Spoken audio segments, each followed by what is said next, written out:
Hello दोस्तों, नमस्कार और स्वागत है आप सभी का आपके अपने YouTube चैनल भावी शिक्षक पर। इस चैनल के माध्यम से आपको सीटेट की पूरी तैयारी टारगेट के साथ कराई जा रही है और इसी क्रम में आज का वीडियो लेकर के आया हूँ साइंस का चैप्टर वाइज समरी का ये वीडियो होने वाला है आपका।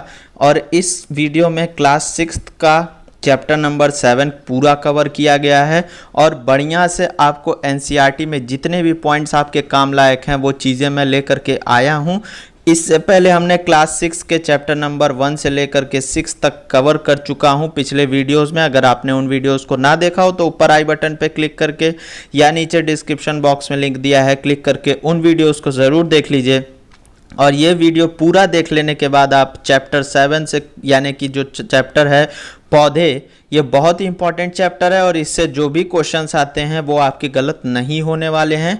अगर आप हमारे चैनल पर नए हैं तो चैनल को सब्सक्राइब कर दीजिए। सीटेट की पूरी तैयारी हमारे चैनल के माध्यम से फ्री ऑफ कॉस्ट कराई जाएगी। तो चलिए बात कर लेते हैं। चैप्टर का नाम है पौधों को जानिए। तो जितना कुछ भी आपको पौधों के बारे में जानना है वो इस वीडियो को देखने के बाद आप जान चुके होंगे। और थोड़ा लंबा ये चैप्टर था, इसे मैंने इसी वजह से सिर्फ एक चैप्टर इस वीडियो में कवर किया है, नहीं तो मैं 2 कवर करने की सोच रहा था।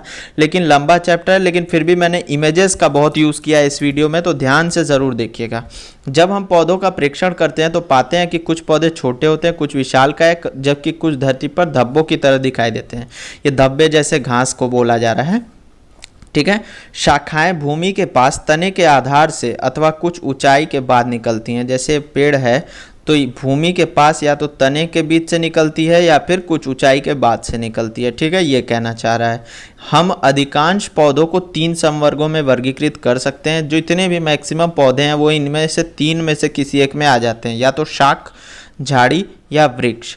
शाख जो है, अब यहाँ पे तीनों के बारे में बताया गया है कि हरे एवं कोमल तने वाले पौधे शाख कहलाते हैं। शाख कैसा होता है? जिसके पौधे कैसे हों? हरे हों और तने कैसे हो? कोमल हो, ठीक है, उसको शाख कहते हैं। उसके बाद आ जाता है कुछ पौधों में शाखाएं तने के आधार के समीप से निकलती हैं। तना कठोर होता है परंतु अधिक मोटा नहीं होता, इन्हें झाड़ी कहते हैं, ठीक है। तो तना थोड़ा सा कठोर होता है, मोटा नहीं होता, लेकिन इस तरह से वो होते हैं, झाड़ी कहलाते हैं, ठीक। उसके बाद बात कर लेते हैं, कुछ पौधे बहुत ऊंचे होते हैं तथा इनके तने सुदृढ़ एवं गहरे भूरे होते हैं। बहुत ऊंचे होते हैं, गहरे भूरे होते हैं, आपको समझ में आ रहा होगा कि इसकी बात हो रही है। इनमें शाखाएं भूमि से अधिक ऊंचाई पर तने के ऊपरी भाग से निकलती हैं, इन्हें वृक्ष कहते हैं, ठीक है। तो जमीन से ज़्यादा ऊंचाई पर निकलती है शाखाएं, इस वजह से इन्हें वृक्ष कहते हैं, ठीक। कमजोर तने वाले पौधे सीधे खड़े नहीं हो सकते और भूमि पर फैल जाते हैं, इन्हें विसर्पी लता कहते हैं। अभी इसका मैं इमेज लेकर के आया हूँ, आपको दिखाऊंगा नीचे, ठीक है। और कुछ पौधे आसपास के ढांचे की सहायता से ऊपर चढ़ जाते हैं, ऐसे पौधे को आरोही लता कहते हैं। अब कंफ्यूजन आपको क्या होता है, विसर्पी लता क्या है और आरोही क्या है, तो इसमें आपको कंफ्यूजन होता है। इसी का मैं इमेज लेकर के आया हूँ, एनसीईआरटी से सारी चीज़ें उठा करके ले आया हूँ और आपको बहुत आसानी समझ में आएगा। तो अंतर आपको ज्ञान होना चाहिए, ये कहना चाह रहा है। देखिए ये विसर्पी लता है, जैसे ये क्या है कि ये ज़मीन पे फैली हुई है, ठीक है। ये खड़ा नहीं हो सकता ऊपर सीधा और इस वजह से ज़मीन पर फैली हुई है। और आरोही लता क्या है कि वो किसी चीज़ के सहारे ऊपर चढ़ने लगती है, तो वो आरोही लता हो जाती है, ठीक। जैसे यहाँ पे मनी प्लांट का दिया हुआ है आरोही लता।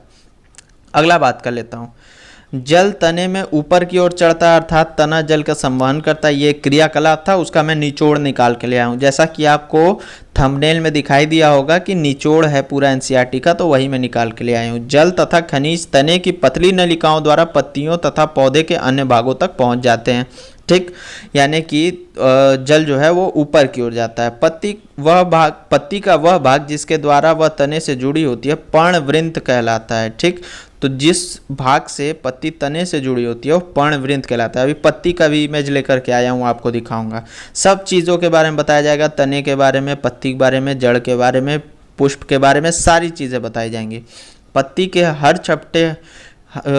के चपटे हरे भाग को फलक कहते हैं, ठीक है। तो ये हो गया फलक आपका। अभी इमेज दिखा देता हूँ आपको, सब क्लियर हो जाएगा। पत्ती के रेखांकित संरचनाओं को शिरा कहते हैं। पत्ती के मध्य में एक मोटी शिरा दिखाई देती है, इसे मध्य शिरा कहते हैं। अब ये देखिए, ये इमेज है, ये एनसीईआरटी से इमेज लेकर के आया हूँ, देख लीजिए पूरा। ये भाग जो तने से जुड़ता है जा करके, ये तना है आपका, तो तने से जुड़ता है, इसे पर्णवृंत कहते हैं। और जो ये है इसको पटल या फलक कहते हैं। ये जो बीच में से सेंटर में से गई हुई हैं जो डिविजन्स गए हुए हैं इसको शिराएं कहते हैं। ठीक, इसको शिराएं कहते हैं। बीच वाला जो है उसको मुख्य शिरा कहते हैं। पत्तियों पर शिराओं द्वारा बनाए गए डिज़ाइन को शिरा विन्यास कहते हैं। जो भी डिज़ाइन बना, जैसे ये पत्ती थी उसमें ये जो डिज़ाइन बना इसको शिरा विन्यास कहते हैं। ठीक, इसको शिरा विन्यास कहते हैं। यदि यह डिज़ाइन मध्य शिरा के दोनों ओर जाल जैसा है तो यह शिरा विन्यास जालिका रूपी कहलाती है। अभी मैं जालिका रूपी का इमेज आपको दिखा दूंगा, हालांकि जो अभी इमेज हमने ऊपर देखा उसमें जालिका रूपी ही था। ठीक, और घास की पत्तियों पर शिराएं एक दूसरे के समांतर हैं, ऐसी शिरा विन्यास को समांतर शिरा विन्यास कहते हैं। अब जैसे ये है, यहाँ देखिए, ये जो देख रहे हैं आप, ये एक मुख्य शिरा है और उसके दोनों तरफ से गए हुए हैं जो सहायक शिराएं हैं, जो छोटी शिराएं हैं। तो ये हो गया आपका जालिका रूपी। ठीक, जबकि यहाँ पे क्या है कि एक मुख्य शिरा और बाकी भी उसी के समांतर गए हुए हैं, इस वजह से इसे कहते हैं समांतर शिरा वाला डिज़ाइन। ठीक, ये चीज़ आपको समझ में आ गई। अगला बात कर लेते हैं। जल की बूंदें पत्ती से जल वाष्प के रूप में निकलती हैं, इस क्रिया को वाष्पोत्सर्जन कहते हैं। जल की जो बूंदें हैं पत्ती से वाष्पोत्सर्जन के द्वारा निकल जाती हैं, ये तो पता है आपको। चलिए अगला पॉइंट देख लेते हैं। पत्तियां प्रकाश और हरे रंग के एक पदार्थ की उपस्थिति में अपना भोजन बनाती हैं। हरे रंग के एक पदार्थ का मतलब वही आपका क्लोरोफिल। इस प्रक्रिया में जल एवं कार्बन डाइऑक्साइड का उपयोग करती है। ठीक, इस प्रक्रम को प्रकाश संश्लेषण कहते हैं। यह भी आपको समझ में आ रहा है। प्रकाश संश्लेषण की क्रिया के बारे में बताया जा रहा है कि जल और क्लोरोफिल के उपस्थिति में क्या कहते हैं, ये अपना भोजन बनाती हैं। इस प्रक्रम में ऑक्सीजन निष्कासित होती है। ये चीज़ आपको याद रखना जरूरी है। जैसे आप लोग को जानकारी भी होगी, लेकिन मैं फिर भी बता देता हूँ कि जो पौधे होते हैं वो ऑक्सीजन निष्कासित करते हैं और कार्बन डाइऑक्साइड इनहेल करते हैं। इसी वजह से पौधों को ज़्यादा प्रमोट किया जाता है कि पौधे लगाए जाएँ हमेशा। पत्तियों द्वारा, ये द्वारा है, पत्तियों द्वारा संश्लेषित भोजन अंततः पौधे के विभिन्न भागों में मंड के रूप में संग्रहित हो जाता है। मंड को आप इंग्लिश में कह सकते हैं स्टार्च। इस मंड के बारे में हम लोगों ने सेकंड चैप्टर में भी पढ़ा था। मंड की उपस्थिति को का भी हमने क्रियाकलाप मैंने आपको बताया था, अगर आपको याद हो तो। याद होना चाहिए वैसे। और एक और चीज़ आप लोग को याद दिला देता हूँ, अगर आप लोग पीडीएफ के बारे में पूछने वाले हैं इस वीडियो के बाद, तो पीडीएफ आपको हमारे टेलीग्राम ग्रुप के लिंक दिया हुआ है डिस्क्रिप्शन बॉक्स में, उसमें जुड़ जाइए। कुछ एग्ज़ाम के आसपास आपको पीडीएफ जब पूरी कंप्लीट हो जाएगी तो आपको पीडीएफ प्रोवाइड करा दिया जाएगा। ठीक है, अभी पीडीएफ नहीं मिलेगी आप, हाँ, लेकिन टेलीग्राम ग्रुप से जुड़ जाइए, सारी सूचनाएं आपको वहीं पे मिलती रहेंगी और जब भी पीडीएफ मिलेगी वहीं मिलेगी। ठीक है, चलिए अगला बात कर लेता हूँ। पत्ती का वह भाग जो सूर्य के प्रकाश में था उसमें मंड उपस्थित है, परंतु काले कागज से ढके हुए भाग, ये भी एक क्रियाकलाप था, उसी के बारे में बताया। इसका अर्थ है कि पत्ती सूर्य के प्रकाश की उपस्थिति में ही मंड का संश्लेषण। इसमें क्या हुआ था कि पत्ती का कुछ भाग जो है काले कागज से उसको घेर दिया गया था, छुपा दिया गया था, और कुछ भाग जो है सूर्य के प्रकाश में उपस्थित रख दिया गया था। तो जहाँ पे सूर्य का प्रकाश पूरी तरह से आ रहा था वहाँ उस भाग में मंड उपस्थित था, और जिस भाग को काले कागज से ढक दिया गया था उस भाग में मंड उपस्थित नहीं था। इससे ये अर्थ निकाला गया कि इसका अर्थ ये निकाला गया कि पत्ती सूर्य के प्रकाश की उपस्थिति में ही मंड का संश्लेषण करती है। मंड का अध्ययन अध्याय 2 में भी किया गया है, ये तो मैंने बता ही चुका हूँ आपको। उसके बाद हम पौधों को भूमि से खींचकर आसानी से नहीं निकाल पाते, उन्हें मिट्टी खोद कर निकालना पड़ता है। आप सीधे ऐसा खींचिए और निकल जाए, ऐसा पौधे बहुत नहीं हो पाते हैं। ठीक है, जड़ें पौधे को मिट्टी में मजबूती से जमाए जकड़े रहती हैं। इन्हें मिट्टी में पौधे का स्थिरक कहा जाता है। ये पौधे को स्थिरता देते हैं, इस वजह से स्थिरक कहा जाता है। ठीक है, मुख्य जड़ को मूसला जड़ कहते हैं और छोटी जड़ों को पार्श्व जड़ कहते हैं। अब ये क्या है मैं अभी आपको दिखा दूंगा, इमेज लेकर के आया हूँ सारे कॉन्सेप्ट्स आप तक सीधी तरीके से पहुँचाने के लिए। जिन पौधों की जड़ों में कोई मुख्य जड़ नहीं होती, सभी जड़ें एक समान दिखाई देती हैं, उन्हें झखड़ा जड़ अथवा रेशेदार जड़ कहते हैं। ठीक है, जिस भी पौधे के जड़ में कोई मुख्य जड़ नहीं होती और सारे जड़ें एक समान दिखाई देती हैं, उन्हें झखड़ा जड़ अथवा रेशेदार जड़ भी कहते हैं। जैसे ये देखिए, ये पहला जो इमेज आपको दिख रहा है ये मूसला जड़ का है। इसमें एक मुख्य जड़ गया हुआ है और बाकी जो है छोटी छोटी जड़ें गई हुई हैं। ठीक, और यहाँ पे आप देखेंगे तो कोई मुख्य जड़ नहीं है, सारी जड़ें एक दूसरे की तरह बराबर दिखाई दे रही हैं। तो ये जो है ये झखड़ा जड़ हो गया, इसे रेशेदार जड़ भी कहते हैं। ठीक, जड़ें मिट्टी से जल का अवशोषण करती हैं तथा तना जल एवं खनिज को पत्ती एवं पौधे के अन्य भागों तक पहुंचाता है। ठीक, यानी कि जड़ जो है मिट्टी से जल का अवशोषण करती है तने तक, तना जो है जल को और खनिज को पत्ती और पौधे के अन्य भागों तक पहुंचा देता है। पत्ती क्या होता है? पत्ती को पौधों का किचन कहा जाता है। पत्तियों को यहाँ पे क्या होता है? भोजन संश्लेषित होता है। ये भोजन फिर तने से होकर पौधे के विभिन्न भागों में संग्रहित हो जाता है ब्रांचेस के थ्रू। ठीक है, तो ये चीज़ हो गया। अब आ जाते हैं हम लोग पुष्प का मैटर।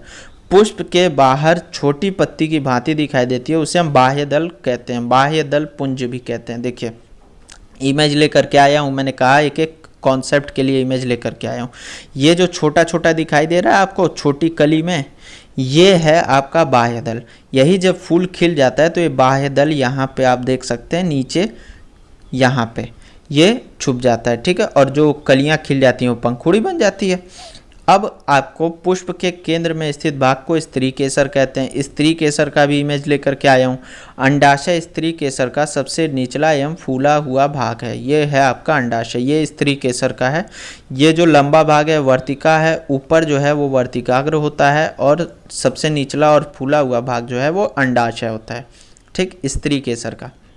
अभी पूरे पुष्प का इमेज भी आपको दिखा दूंगा, सारी चीज़ें आपके दिमाग में बैठ जाएंगी। अंडाशय में छोटी छोटी गोल संरचनाएं दिखाई देती हैं जिन्हें बीजांड कहते हैं। ठीक, हमें यह ज्ञात होना चाहिए कि विभिन्न पुष्पों में बाह्य दल, पंखुड़ी, पुंकेसर एवं स्त्री केसर की संख्या में अंतर हो सकता है। ठीक, हम कुछ पुष्पों में इनमें से कुछ भाग उपस्थित भी देख सकते हैं और कुछ में अनुपस्थित भी हो सकते हैं।